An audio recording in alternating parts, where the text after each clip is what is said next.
નમસ્કાર વાલા ખેડૂત મિત્રો, આ ખેડૂત પુત્ર ગુજરાતી ચેનલમાં આપ સૌ ખેડૂત મિત્રોનું હાર્દિક સ્વાગત છે. તો આજે ખેડૂતોનો એક અનેરો અવસર એની આજે આપણે માહિતી મેળવવાના છીએ. તો હું આપણી સાથે સાગર રાસડિયા, ખેડૂત પુત્ર, આપ સૌ ખેડૂત મિત્રોનું હાર્દિક સ્વાગત કરું છું.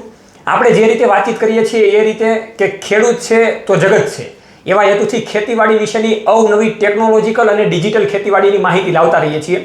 ત્યારે ખેડૂત મિત્રો માટે અત્યાર સુધીમાં કોઈ પણ પ્રકારના એવા સારા કાર્યક્રમ નથી થઈ રહ્યા કે જેના કારણે આપણે જે ખેડૂતો છીએ એમાંથી માહિતી મેળવીએ અને આપણી ખેતીમાં કાંઈક ને કાંઈક નવું કરી શકીએ.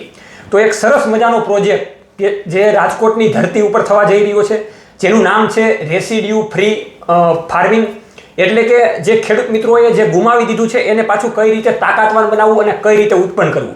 તો આપણી સાથે અત્યારે નેનોબી બાયો ઇનોવેશન્સના સરસ મજાના ફાઉન્ડર આપણી સાથે જોડાઈ ચૂકેલા છે. એ આપણે 2-4 વાતો કરશે આ કાર્યક્રમને લઈને, કે જેથી કરીને આ કાર્યક્રમમાં કઈ રીતે આપણે જોડાઈએ અને કઈ રીતે આપણે આનો લાભ લઈએ. તો આપણા પ્લેટફોર્મ પર તમે બિલકુલ નવા હોય તો નીચેનું બટન દબાવીને આ ચેનલને સબસ્ક્રાઇબ કરજો. સાથે જ આપણું ફેસબુકમાં પણ મહત્વનું અને અગત્યનું પેજ છે, એને પણ ફોલો અને લાઇક કરી દેજો. ચાલો આપણે સર સાથે વાર્તાલાપ કરીએ. તો ખેડૂત પુત્ર ગુજરાતીમાં આપનું હાર્દિક સ્વાગત છે. તો સર, ખેડૂત મિત્રોને જણાવો, આપણા જગતના તાતને જણાવો કે તમે જે નવી દિશા તરફ ચાલી રહ્યા છો અને ખેડૂતો માટે કાંઈક નવું કરવા માંગો છો, તો એની માટેની માહિતી આપો, તમારા પ્રોગ્રામ વિશેની માહિતી આપો. નમસ્કાર ખેડૂત મિત્ર, હું નયન ગોધવિયા, નેનોબી બાયો ઇનોવેશન્સ પ્રાઇવેટ લિમિટેડ અને ભૂમિકથા ફાઉન્ડેશનના ડિરેક્ટર તરીકે અત્યારે હું ફરજ બજાવું છું. ઓકે, ખૂબ સરસ વાત થવા જઈ રહી છે અને જેમ અગાઉ જણાવ્યું રાછડિયાભાઈ એમ કે એક સરસ મજાનો વર્કશોપનું આયોજન અત્યારે રાજકોટમાં થવા જઈ રહ્યું છે.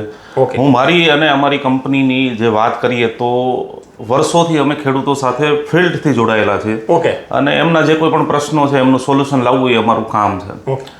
તો ટૂંકમાં હું તમને વાત કરું તો વિશ્વમાં અત્યારે મોટા પાયે કેમિકલ આધારિત ખેતી થઈ રહી છે. ઘણો બધો એક એવો વર્ગ છે જે પ્રાકૃતિક કૃષિ તરફ પણ વળી રહ્યો છે. પણ અંતે જોવા જઈએ તો ખેડૂતને 2 પૈસા વધવા જોઈએ એ આપણી સૌથી પહેલા અગત્યની વાત છે કે ભાઈ એ વસ્તુ ઉપર આપણે ફોકસ કરવું જોઈએ અને સાથે સાથે પર્યાવરણને પણ નુકસાન ન થવું જોઈએ. તો વિજ્ઞાનના મત મુજબ છેલ્લા ઘણા વર્ષોથી, કદાચ તમે નહીં સાંભળ્યું હોય, એનું ઇંગ્લિશમાં નામ કહું તો રેસિડ્યુ ફ્રી ખેતી અને ગુજરાતીમાં કહું તો અવશેષ મુક્ત ખેતી. આ એક એવા પ્રકારની ખેતી છે કે જેમાં કોઈ સાયન્સ, મતલબ એવું રોકેટ સાયન્સ નથી કે તમને ન સમજાય. એ એક કેમિકલ ખેતી અને ઓર્ગેનિક ખેતીના એક સમન્વયથી એક ઇન્ટિગ્રેટેડ અપ્રોચ કે સંકલિત અપ્રોચ છે કે જેનાથી એ ખેતી કરવાની વાત છે. અને અમે છેલ્લા લગભગ 4 વર્ષથી આ વસ્તુ ઉપર ફિલ્ડમાં કામ કરી રહ્યા છીએ. ઘણા બધા ખેડૂત મિત્રો એમનો લાભ લઈ રહ્યા છે. પણ અમને એવું થાય છે કે વધારેમાં વધારે લાખો ખેડૂતો સુધી આ વસ્તુ પહોંચે કે આ ટેકનોલોજી કેવી રીતે કામ કરે છે, કે આ ખેતીની પદ્ધતિ કેવી રીતે કામ કરે છે. એના માટે થઈને અમને છેલ્લા 1 વર્ષથી ઘણા બધા ખેડૂત મિત્રો એવું કહેતા હતા કે ભાઈ એવું કંઈક આયોજન કરો કે જેનાથી અમને આ બધી વસ્તુનો લાભ મળે.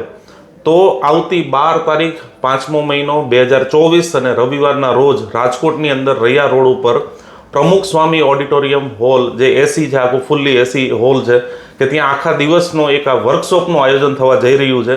જેની અંદર જાણીતા એગ્રોનોમિસ્ટ જેમ કે તમે ઓળખતા હશો પ્રદીપભાઈ કાલરિયા, ત્યારબાદ હેપીલભાઈ છોડવડિયા, ત્યારબાદ હું તમને કહું અનિલભાઈ વઘાસિયા, પ્રવીણભાઈ પટેલ જે કૃષિ વિજ્ઞાન સામાયિક ચલાવે છે.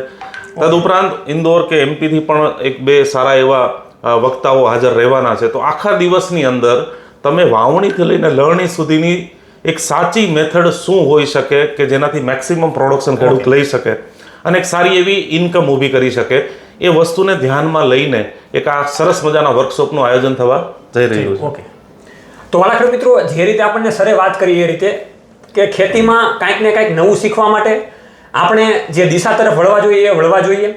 કેમ કે અત્યારે આપણે ઘણી બધી વસ્તુમાં જોઈ રહ્યા છીએ કે ભાઈ ઘણા બધા ખેડૂત મિત્રોને ભરમાવવામાં આવે છે અથવા તો એની પ્રોડક્ટને સેલ કરવા માટે ખેડૂતોને લૂંટવામાં આવે છે.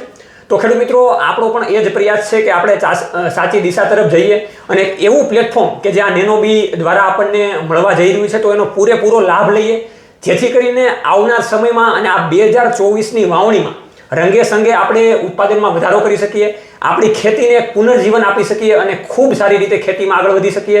એટલા માટે કૃષિ તજજ્ઞો અને જેને કહેવાય કે ભૂમિના અવશેષો અને એક નસ જેની અંદર ઉતરેલી છે એવા, જે રીતે સરે વાત કરી એ રીતના વક્તાઓ પણ ત્યાં હાજર રહેવાના છે.